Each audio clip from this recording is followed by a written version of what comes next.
പക്ഷെ ഞങ്ങളെ വിസ്മയിപ്പിച്ചുകൊണ്ടുള്ള ജനസാഗരമാണ് ഈ ജാഥയിൽ എല്ലായിടത്തും മുഴുകിയെത്തിയത്.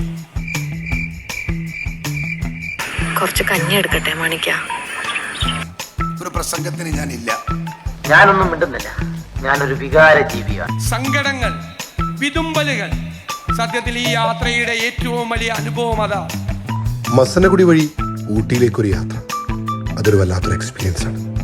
കളം കാലിയായി. എനിക്ക് നിങ്ങളോടൊരു അപേക്ഷയുണ്ട്. എന്താ രാമേന്ദ്ര പ്രശ്നം? നമ്മൾ വലിയ കെട്ടിഘോഷിച്ചിട്ട് വലിയ സമ്മേളനങ്ങൾ നടത്തും.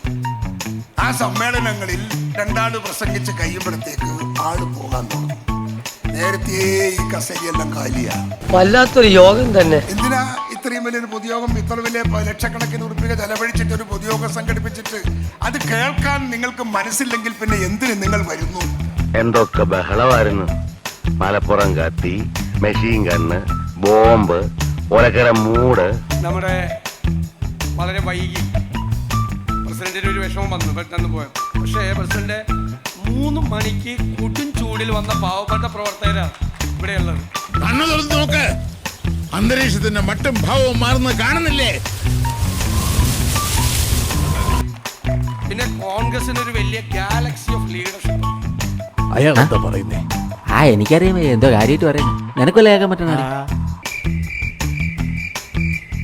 ഇന്നൊരു സമാപനമായപ്പോൾ എല്ലാവരും ഈ ജാഥയുടെ സമാപനത്തെ അനുഗ്രഹിക്കാൻ വന്നു.